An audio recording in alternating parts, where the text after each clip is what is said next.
এবার অবজেক্ট থেকে লক করে নিলাম।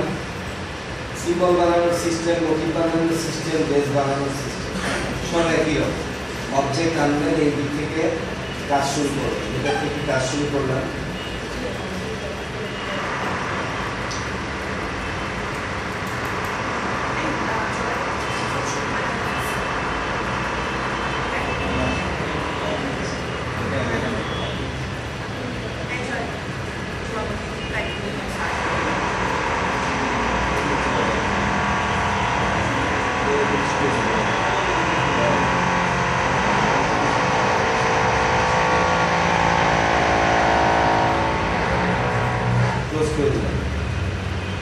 একটা পাথ ক্লোজ করলে আরেকটা পাথ বানাতে গেলে একটা পয়েন্ট কিন্তু আসে না, নতুন পাথ তৈরি হয়, তাই না?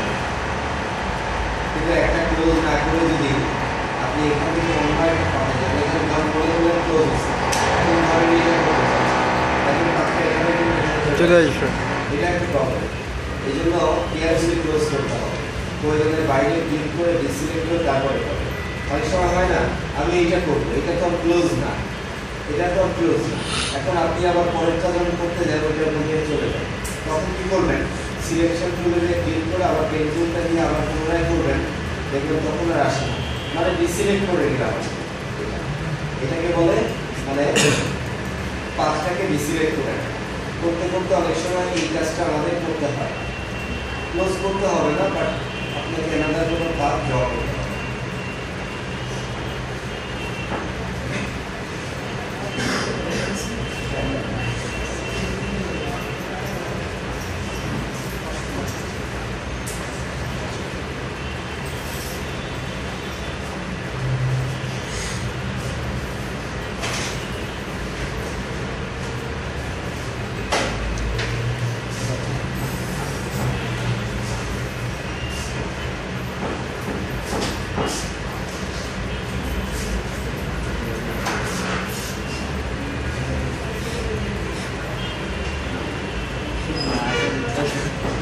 সার্কেল দিলাম,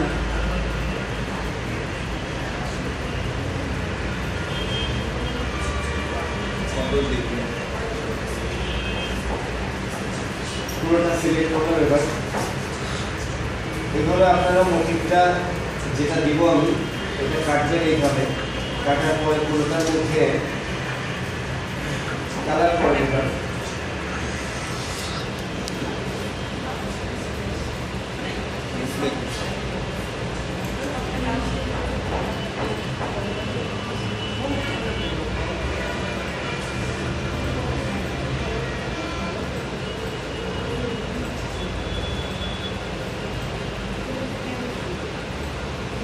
সবগুলো বল ধরলাম একসাথে।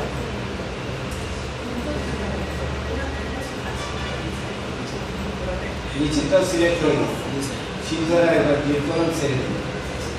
এরপরে আপনি এখানে এসে আপনার প্রয়োজন মতো এখানে কালার দিলাম।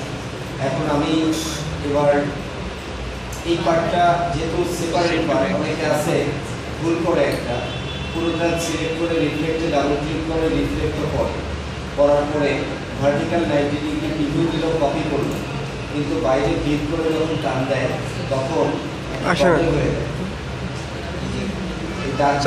গ্রুপ করা লাগে, কারণ গ্রুপ করা হয়। তাহলে আমার উচিত কি, এটা রিফ্লেক্ট করার আগে সবগুলো পার্টকে একসাথে সিলেক্ট করে গ্রুপ করে রাখা। গ্রুপে ক্লিক করে দিলাম। এখন গ্রুপ হলে নেক্সট টাইম যখন আমি রিফ্লেক্টে ডাবল ক্লিক করব, কপি করে ডিসিলেক্ট করলে কোনো প্রবলেম নেই। এবার টান দেন, টান দেওয়ার সময় শিফট ধরলাম এখানে। এখন এটাকে রাইট ক্লিক করে অ্যারেঞ্জ থেকে সেন্ড টু ব্যাক, এটাকে রাইট ক্লিক করে অ্যারেঞ্জ থেকে সেন্ড টু ব্যাক। এখন আপনি এটা দিয়ে যদি মোটিভ তৈরি করেন, পুরোটা সিলেক্ট করে অবজেক্ট মেনুতে যাব, স্কেল টুলে যাব, এখানে কত পার্সেন্ট লিখলাম, 40% লিখে এখানে লিখলাম 40, কপি করে দিলাম। স্কেল স্ট্রোকস লিখে অনেকে আছে চেক করে, এর আগে অ্যাসাইনমেন্টে দেখছি অনেকের মানে ভেতরে এই পাতগুলো মোটা মোটা দেখা গেছে। এবার এখান থেকে যে কপি করলাম, কপি হলো। এখন আপনি এই জিনিসটাকে টেনে সোয়াসে সেট দিলেন, এই তো মোটিভ তৈরি হয়ে গেল। আর এই জিনিসটাকেই আপনি আপনি সিম্বল এনে ছেড়ে দিলেন, সিম্বল তৈরি হয়ে গেল। এই তো সিম্বল হলো। তাহলে এবার বাদ বাকি কাজটা করতে হবে, দেখেন দুইটাই দেখিয়ে দিচ্ছি। তাহলে ড্রেসেরটা যদি করেন, ড্রেস মোটিভ যেটা, তাহলে আমার বানানোর ড্রেস থাকলেও ওটা নিব, না থাকলে মানে ড্রেসটা না বানিয়েও নিতে পারি। সিম্বল লাইব্রেরি থেকে ফ্যাশনের ড্রেসটা নিলাম, নেওয়ার পর এখান থেকে ড্রেসটাকে টেনে এখানে নিয়ে নিলাম, বড় করে ব্রেক করলাম। ব্রেক করে এবার এটার মধ্যে এটা ফিল করে দিলাম। ফিল হলো, নিচে ফেব্রিকের কালার দেখানোর জন্য আমরা এবার এটাকে অল্টার করে একটা ডুপ্লিকেট করলাম। সেম টু ব্যাক দিলাম, দুইটাকে সিলেক্ট করে অ্যালাইন করে নিচেরটাকে সিলেক্ট করে কালার চেঞ্জ করলাম, কারণ একই কালার তো ভালো বোঝা যায়। এবার এটা বানানো তাহলে হয়ে গেল আমাদের। এবার আরেকটা ছিল সিম্বলের, যেটা অলরেডি একটা সিম্বল বানিয়ে নিয়েছি।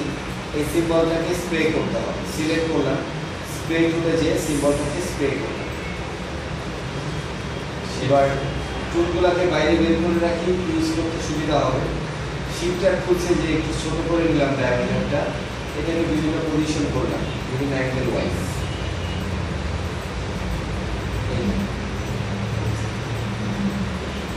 দেখেন বিভিন্ন অ্যাঙ্গেল ওয়াইজ পজিশন হচ্ছে, তাই না?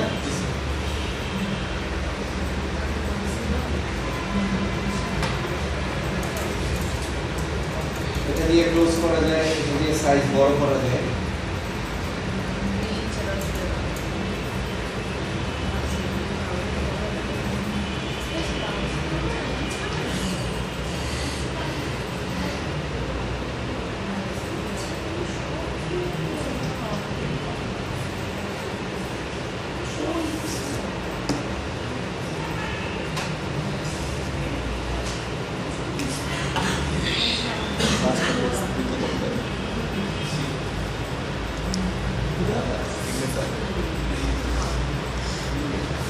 রোটেশন দিয়ে রোটেশন করা যায়, কালার চেঞ্জ দিয়ে কালার চেঞ্জ করা যায়, স্ট্রেনার খুলছে যে কালার চেঞ্জ করা যায়।